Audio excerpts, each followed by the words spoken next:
सरस्वती नमः। बसंत पंचमी माँ सरस्वती को समर्पित यह दिन विद्यार्थियों और कला से जुड़े लोगों के लिए बहुत अधिक महत्वपूर्ण माना जाता है और यह दिन एक सुअवसर होता है माता सरस्वती को प्रसन्न करने का, क्योंकि बिना माँ सरस्वती की कृपा के बुद्धि, ज्ञान और विद्या का आशीर्वाद नहीं मिलता। माघ मास के शुक्ल पक्ष की पंचमी को बसंत पंचमी का त्योहार मनाया जाता है।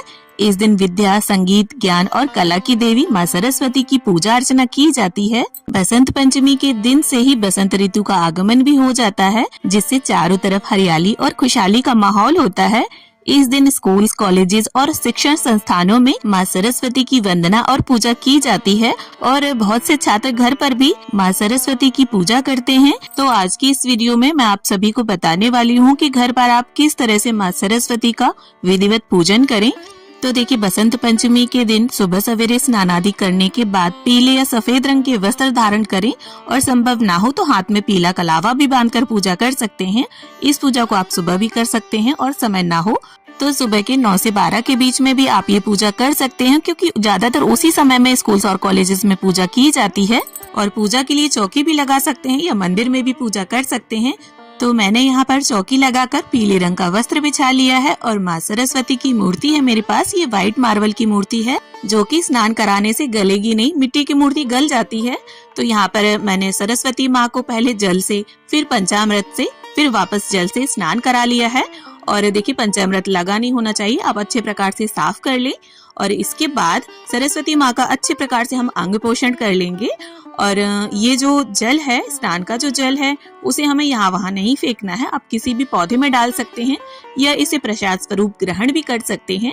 अब माँ सरस्वती को यहाँ पीले पुष्पों का आसन देकर हम विराजमान करेंगे।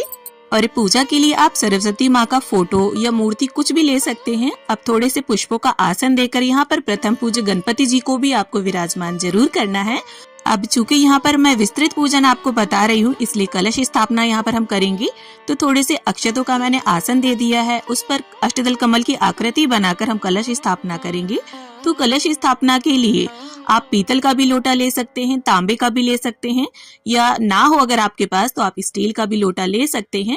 और लोटे पर हमें देखिए कंठ में कलावा बांध लेना है। इसके बाद रोली, कुमकुम या चंदन से कलश के ऊपर हम स्वास्तिक बनाएंगे। स्वास्तिक जो है वो बहुत ही शुभ और मंगल चिन्ह माना जाता है, तो इस प्रकार से हमें स्वास्तिक बना लेना है। इसके बाद सबसे पहले कलश के अंदर हमें गंगा जल डालना है।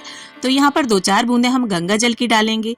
इसके बाद कलश को ऊपर तक शुद्ध जल से भरेंगे और इसके बाद कलश के अंदर नॉर्मली जो सामान जाता है, सुपारी, 1 रुपए का सिक्का, थोड़े से अक्षत और पुष्प डालेंगे। इसके बाद देखिए, हल्दी आपको जरूर डालनी है, क्योंकि माँ सरस्वती के पूजन में हल्दी का विशेष महत्व है। अब यहाँ पर मैंने 5 अशोक के पत्ते लिए हैं, उन्हें चंदन और रोली से टीक लिया है। अशोक के या आम के पत्ते ही कलश के अंदर लगाने हैं। अब एक पूर्ण पात्र रखेंगे हम, यानी प्लेट पर थोड़े से अक्षत रखेंगे और पूर्ण पात्र को कलश के ऊपर रखेंगे। इसके बाद यहाँ पर देखिए, एक शुद्ध देसी घी का दीपक हम लेंगे। तो यहाँ पर मैंने दीप कलश की स्थापना की है। आप चाहें तो श्रीफल यानी जटा वाला नारियल रखकर श्री कलश को भी स्थापित कर सकते हैं। अब दीपक प्रज्वलित करने के बाद अपनी स्टडी से रिलेटेड पुस्तकें या कोई धार्मिक पुस्तक अगर आप पढ़ते हो उसे रखें, या आपको लगता हो जिस सब्जेक्ट में आप वीक हैं उसकी पुस्तक रख सकते हैं। लेकिन यहाँ पर एक बात मैं आपसे कहना चाहूंगी, अपनी देव भाषा यानी संस्कृत और मातृभाषा यानी हिंदी की पुस्तक आप जरूर रखें। और साथ में पूजा की जो भी चीजें हैं, जैसे शंख, बांसुरी, घंटी, देखिए जो भी हमारी आराधना, हमारी पूजा को ईश्वर तक पहुँचाते हैं, उन सभी को आप रख सकते हैं। और साथ में अगर आप संगीत की शिक्षा ले रहे हैं तो उससे रिलेटेड इंस्ट्रूमेंट्स भी रख सकते हैं, या यहाँ पर आप लैपटॉप, मोबाइल भी रख सकते हैं, क्योंकि आज के टाइम में उसी से ही शिक्षा ग्रहण की जा रही है। अब यहाँ पर गंगा जल और फूल की सहायता से स्नान के भाव से हम गणपति जी को छींटा देंगे और जो भी चीजें हमने चौकी पर रखी हैं सभी को जल का छींटा देकर पवित्र करेंगे। और माँ सरस्वती को हमने पहले ही स्नान करा दिया है। अब वस्त्र के भाव से गणपति जी को कलावा और जनेऊ अर्पित करेंगे, चंदन रोली से टीका करेंगे, अक्षत अर्पित करेंगे और साथ ही गणपति जी को लाल रंग का गुलाब मैं अर्पित कर दूंगी। आप देखिए, अगर माँ सरस्वती के लिए आप पीले रंग का वस्त्र या कोई चुनरी लेकर आए हैं तो वो अर्पित करें, ना लाए हो तो पीले रंग का या नॉर्मल कलावा भी वस्त्र के भाव से अर्पित कर सकते हैं। अब माँ सरस्वती को हम तिलक करेंगे। माँ के दोनों हाथों में वीणा है तो दोनों हाथों में तिलक करेंगे, एक में स्फटिक की माला और चौथे हाथ में माँ के वेद ग्रंथ होते हैं तो चारों हाथों में हम तिलक करेंगे। और साथ ही पुस्तकें या कला या संगीत से जुड़ी हुई वस्तुएं सभी में माँ सरस्वती का वास होता है तो सभी का हमें पूजन करना है। साथ ही दीप देव का भी हम तिलक करेंगे। अब देखिए माँ सरस्वती की पूजा में हल्दी का विशेष महत्व है तो यहाँ पर माता सरस्वती को हम हल्दी से तिलक करेंगे। आप चाहें तो जो हल्दी वाली गांठ होती है ना वो अर्पित कर सकते हैं, कच्ची हो या सूखी हो जैसी भी हो। तो देखिए बसंत पंचमी के दिन से शिक्षा का शुभारंभ करने से व्यक्ति बुद्धिमान, ज्ञानी और कला पारंगत बनता है। और ऐसे 1-2 जितने भी मोरपंख हो आपके पास आप वो माँ को अर्पित करें, भले ही एक मोरपंख अर्पित करें। अब साथ ही माँ को पीले और सफेद रंग के पुष्प अत्यंत प्रिय हैं तो माँ को हम पीले और सफेद रंग के पुष्प अर्पित करेंगे। और विद्या से संबंधित जो भी वस्तुएं हमने माँ के चरणों के पास रखी हैं सभी को हमें पुष्प अर्पित करना है। साथ ही दीप देव को हम पुष्प अर्पित करेंगे। अब देखिए बसंत पंचमी के दिन रंगों का विशेष महत्व होता है तो माँ को यहाँ पर हम गुलाल अर्पित करेंगे और आप चाहें तो डायरेक्टली ऐसे माँ को अर्पित कर सकते हैं चुटकी में भरकर। और यहाँ पर मैं फूल में रखकर माँ को इसे अर्पित करूंगी। और इसके साथ ही 1, 2, 5, 7 जितनी आपकी इच्छा हो उतनी श्रृंगार की सामग्री माँ को अर्पित करेंगे।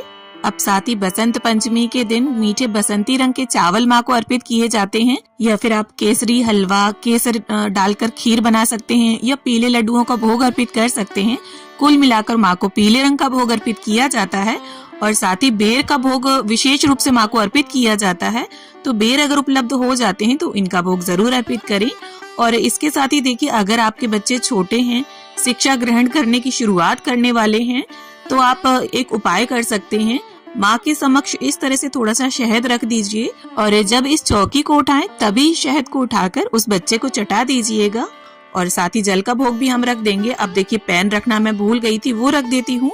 इसके साथ ही अपने यथासंभव दक्षिणा अर्पित करें और एक जल का लोटा रखकर सीधे हाथ में पुष्प लेकर हम बसंत पंचमी की कहानी पढ़ेंगे। तो देखिए बसंत पंचमी का दिन जो है वो इतना पवित्र और शुभ है। शायद ही आप ये बात जानते होंगे कि स्वयं श्री रामचंद्र जी बसंत पंचमी के दिन ही माता शबरी के आश्रम में गए थे। और देखिए कथा संपन्न करने के बाद हाथ का पुष्प इस जल के लोटे में आप डाल दें और इस जल के लोटे को फिर सूर्य देव को हम अर्घ दे देंगे। अब इसके बाद बड़े ही प्रेम पूर्वक हम गणपति जी की आरती करेंगे, माँ सरस्वती की वंदना करेंगे।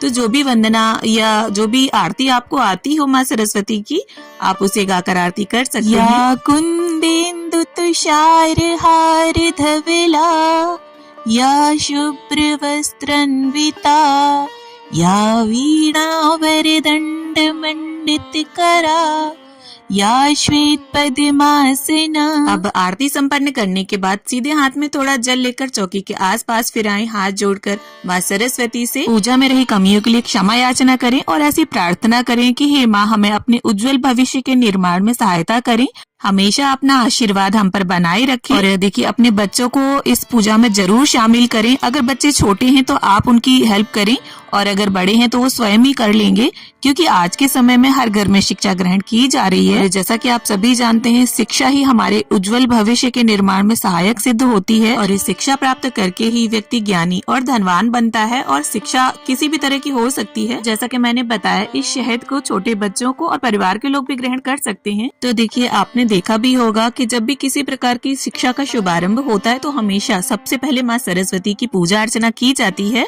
तो बसंत पंचमी का जो दिन है वो सभी तरह के शुभ कार्यों के लिए बहुत उत्तम माना जाता है। देखिए सुबह पूजा करने के बाद शाम के समय आप इस चौकी को उठा सकते हैं। भोग प्रसाद आप लोग 15-20 मिनट बाद उठा लीजिए। कलश के जल को और फूलों को विसर्जित कर दीजिए। कलश में जो सिक्का डाला है उसे अपने घर में रख लीजिए और सभी सामान को व्यवस्थित जैसे पहले रखा था वैसे ही रख दीजिए। तो इस तरह से बसंत पंचमी की पूजा हमारी संपन्न हो जाएगी।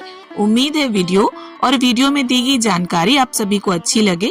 वीडियो अगर अच्छी लगी हो, जानकारी थोड़ी भी पसंद आई हो तो प्लीज वीडियो को लाइक करें, शेयर करें और मेरे साथ जुड़े रहने के लिए, इसी तरह की वीडियोस देखने के लिए चैनल को सब्सक्राइब जरूर कर लें।